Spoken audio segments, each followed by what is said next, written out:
Assalamualaikum warahmatullahi wabarakatuh. Kali ini saya akan melakukan tugas video tentang PDGK 4107 Praktikum IPA di SD. Nama saya Setiani Pamudaim dengan NIM 857526477 UP BJJ Bandung Pradi PGSD. Kali ini saya akan melakukan praktek modul 7 kelistrikan dan magnet KP1. Listrik dinamis merupakan kajian tentang pergerakan muatan listrik yang menghasilkan arus listrik. Arus listrik dapat mengalir melalui bahan konduktor, tetapi tidak dapat mengalir melalui bahan isolator.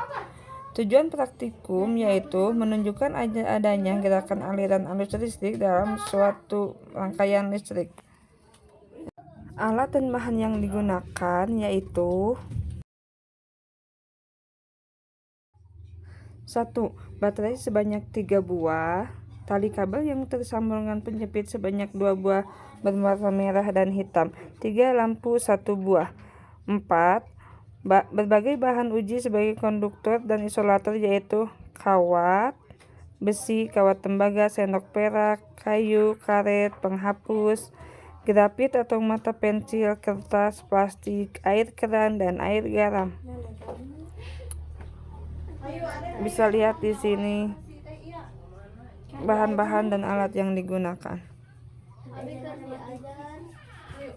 Langkah dan percobaan arus listrik sebagai berikut. 1. Susunlah 3 buah baterai secara seri. Buatlah gambar rangkaiannya, yaitu hubungkan kabel dengan penjepit merah dan kutub plus sebagai kabel dengan penjepit hitam dan kutub min. Kita lihat di sini. Kemudian salah satu ujung kabel dipasang bola lampu dan bila lampu menyala menandakan adanya aliran arus listrik dan kutub plus dan kutub min. Lalu temukan semua jenis bahan yang telah disediakan tadi, apakah termasuk konduktor atau isolator, dan catat hasilnya pada tabel pengamatan.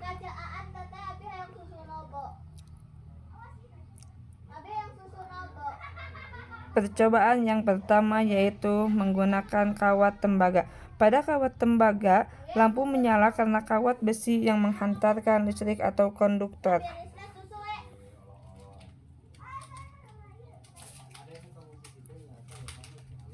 Kita lihat percobaannya di sini berhasil.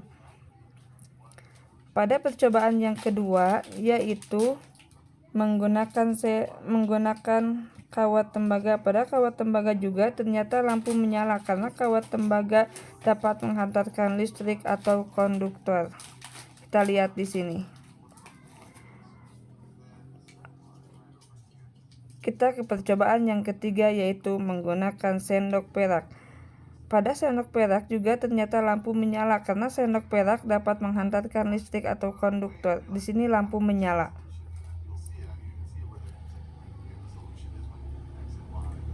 Yang keempat, kayu. Pada kayu ternyata lampu tidak menyala karena kayu tidak menghantarkan listrik atau isolator. Di sini kita lihat lampunya tidak menyala. Percobaan yang kelima yaitu pada karet penghapus. Kita jepit dulu karet penghapusnya memakai penjepit yang hitam dan yang merah. Pada penghapus ternyata tidak menyala karena karet penghapus tidak menghantarkan listrik atau isolator. Yang keenam, grafit atau mata pensil. Grafit ternyata menyala. Hal ini menunjukkan grafit menghantarkan arus listrik atau konduktor, bisa menyala. Yang ketujuh, pada kertas. Pada kertas ternyata lampu tidak menyala karena kertas merupakan benda yang tidak menghantarkan arus listrik atau isolator. Kedelapan yaitu menggunakan plastik. Pada plastik ternyata lampu tidak menyala juga karena plastik merupakan benda yang tidak menghantarkan arus listrik atau isolator. Kita ke percobaan ke-10 yaitu air garam.